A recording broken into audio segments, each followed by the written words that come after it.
Hello, and welcome to the 6-5 Summit. I'm Shelley Kramer, one of the founding partners of Futurum Research. And on behalf of my team at Futurum and the team at Moor Insights and Strategies, welcome. We're glad to have you here.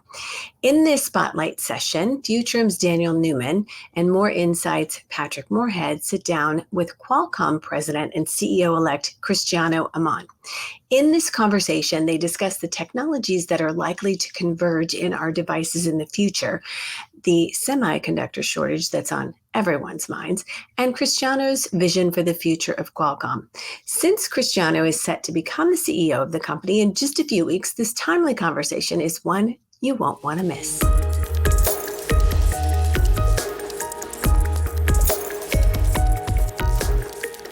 Welcome back to the 6-5 Summit. Cristiano Amon, we are so excited to have you back again for our second annual 6-5. How are you doing today, sir? Very good. Very happy to be here. Always a pleasure to talking to both of you. Yeah, and you add so much to the show you did last year, and you're going to add to the summit this year, and I'm really, really happy for that. But Cristiano, let's just dive right in. So as you're about to prepare to take over leadership of the company, how do you want people to think of, the new Qualcomm? And for those who think they know the company and many who don't, who is Qualcomm? Well, it's a great question. By the way, it's interesting for somebody that's been in the company for 25 years. We're still one of the company that we're part of everybody's lives every single day, and there's a lot of people that don't know about Qualcomm. But here's the elevator pitch on Qualcomm. Qualcomm is, it means quality communications, and we're about everything wireless communication. We strive to be the number one in every wireless technology. Of course, we've been well known from cellular, from 3G, from 4G to 5G, but also we're the number one in Wi-Fi technology. It's all about wireless communication, and then everything high performance, low power processing at the edge. And I think Qualcomm is the company that's really aspired to get everyone and everything connected, 100% of the time, and will continue to be the company that hopes to be always redefining what is the pace of innovation in wireless technology.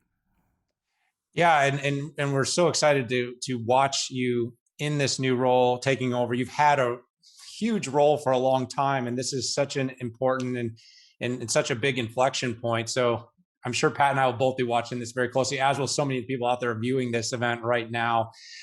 Speaking of the future, let's talk about that for a minute. What is your vision, of the future and the role that Qualcomm is going to play in it? Very good. Look, it's an exciting time right now to be part of Qualcomm, and I'll tell the reason I say that, and I'm super happy about what we see in front of us. For the very first time, it's becoming clear that there's demand for our technology across every industry, and this whole process to accelerate 5G basically created this opportunity that Qualcomm can diversify and expand from mobile to pretty much every industry out there, following this trend of digital transformation. And that's how we think about Qualcomm going forward. We had the right strategy. We have 5G in front of us to execute.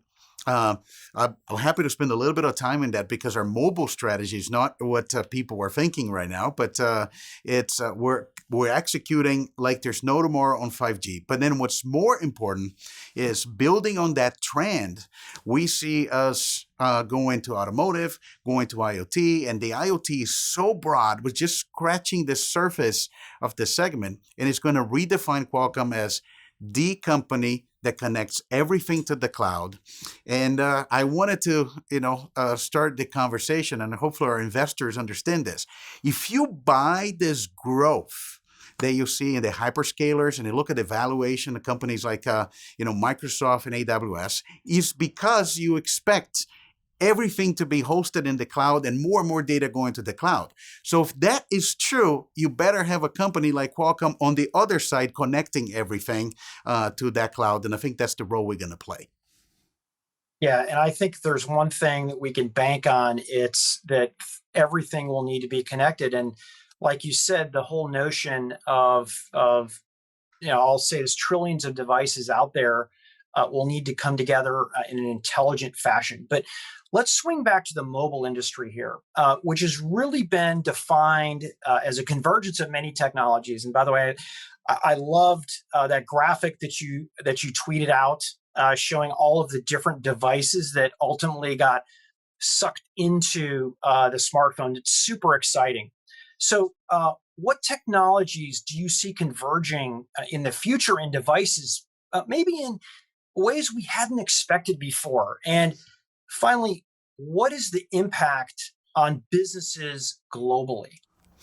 That's a great question. And I will start, Pat, by saying, one of the things that we always did at Qualcomm, we never bet against integration, right? And if you look at the story of Snapdragon, it's about integrating more and more into an SoC, and that's the reason I chose that picture, even though I was 25 years younger. It was Photoshop. It's my face. It is definitely my face. But I was younger at that time. But the point is, you look at everything that every consumer electronic device, became part of a smartphone. And I used to say that all back in the feature phone days, when people will ask me, "What's the best camera?" And I said, the best camera is the one that you carry with yourself every day. That's the best camera. And that's going to be, and clearly camera is, it's part of, your smartphone.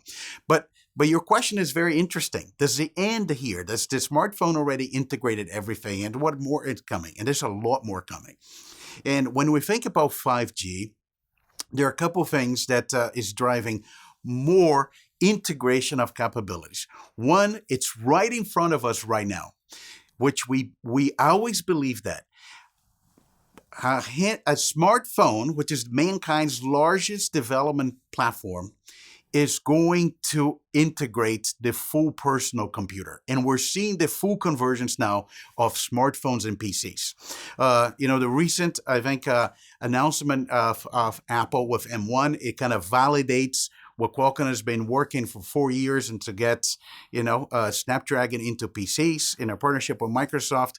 You see the PC during the pandemic got redefined as a communicator device. If you're talking to me right now looking at your PC, that's the number one use case on a PC is a communicator device. And that's accelerated the conversion. So the next thing is you're going to have all the computing needs that in the palm of your hand.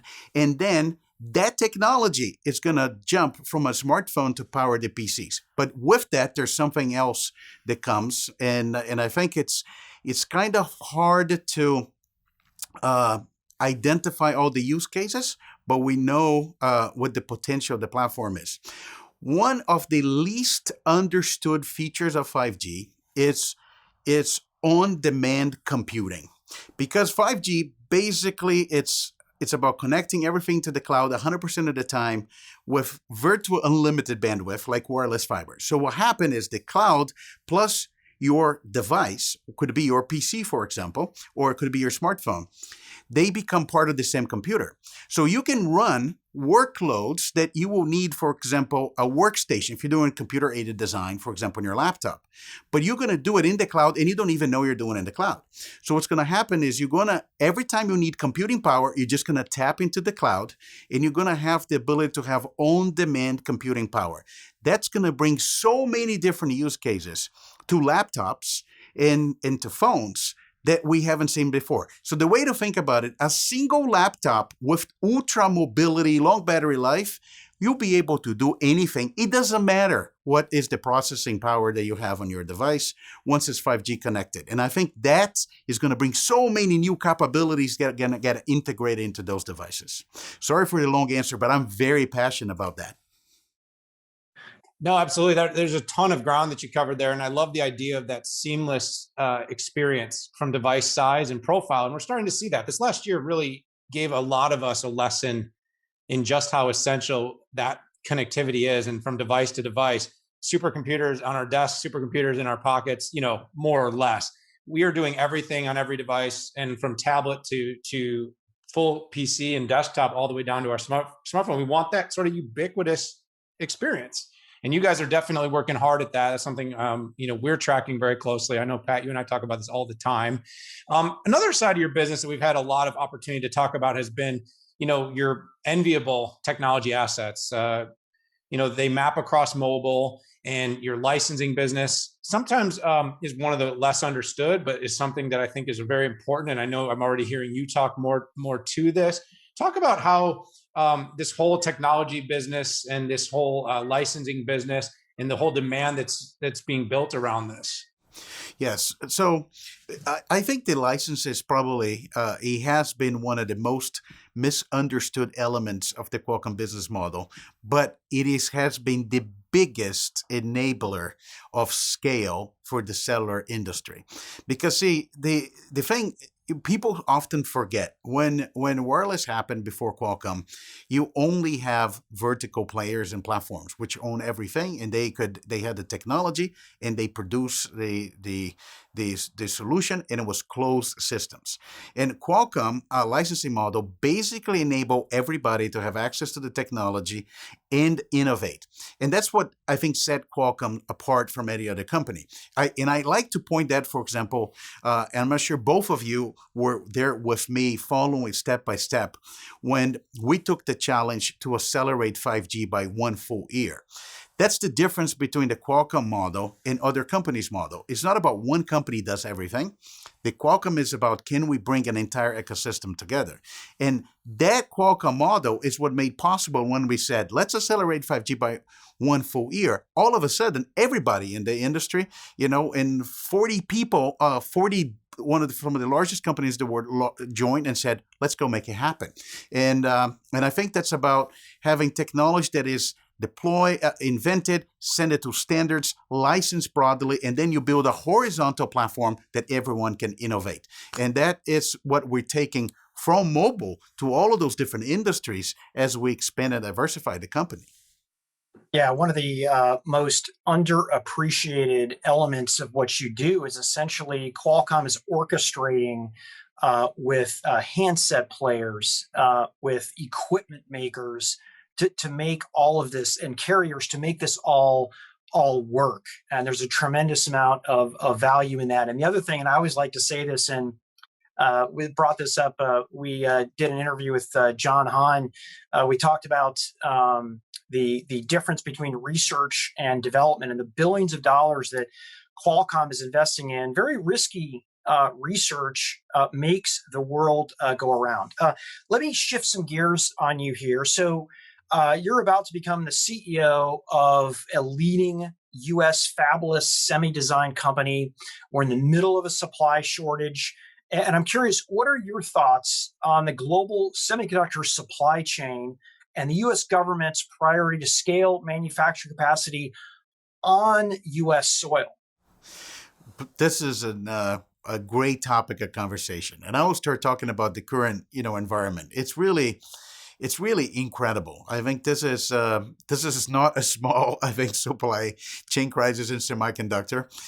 On the positive side, it kind of highlight the importance of the semiconductor companies, the incredible United States fabless industry that got built, and the role of the semiconductor design companies in the digital economy.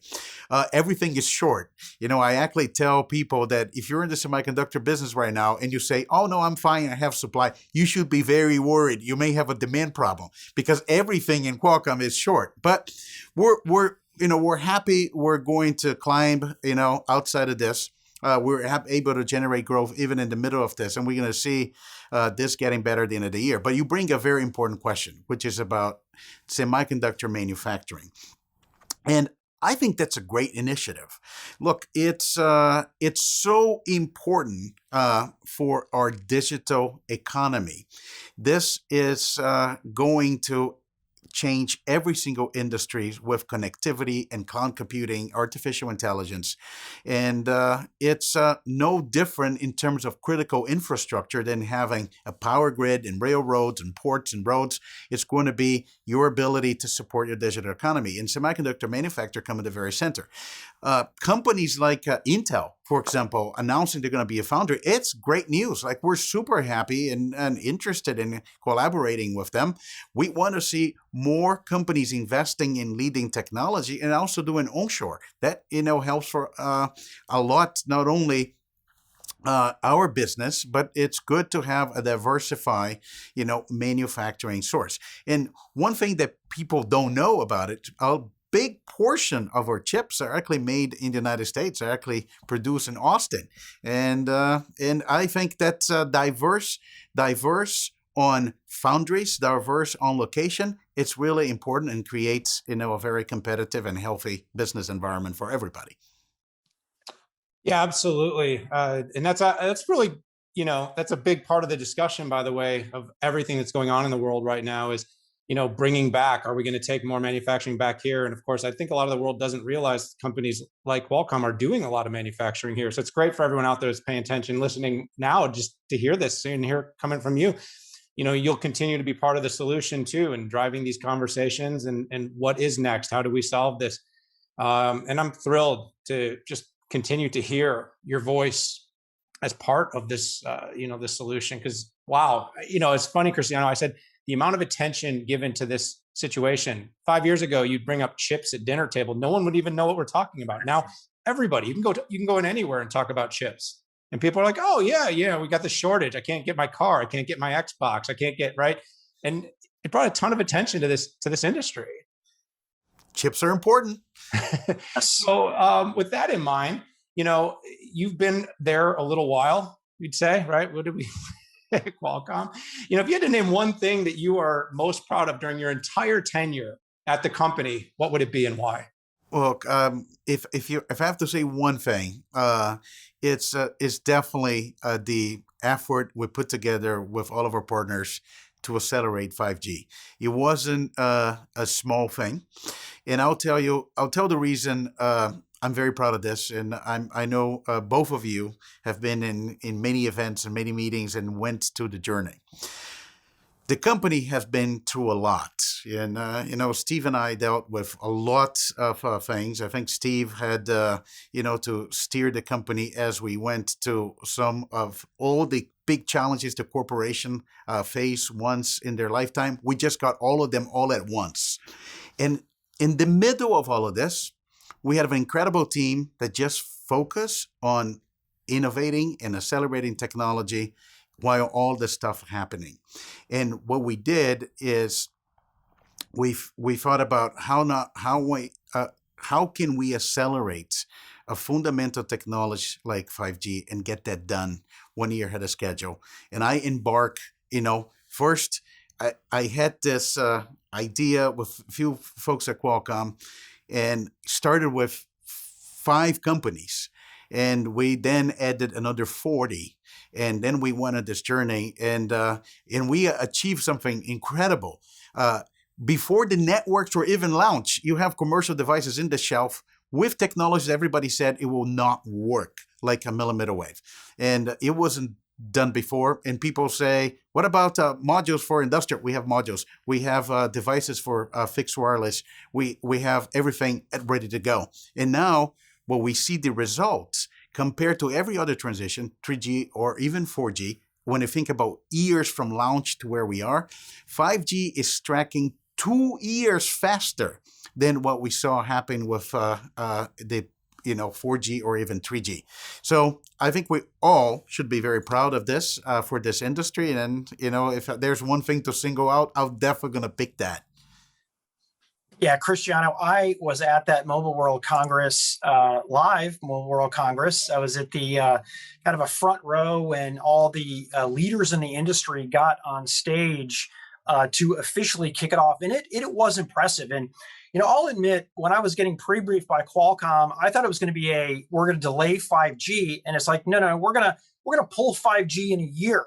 And I never heard of anything like that in my entire career, and it's hard to imagine today. And I remember when 4G first kicked off, I think there was one handset I could choose from here in the United States, and I think there were 5 handsets in the U.S. with 5G, and it's pretty awesome.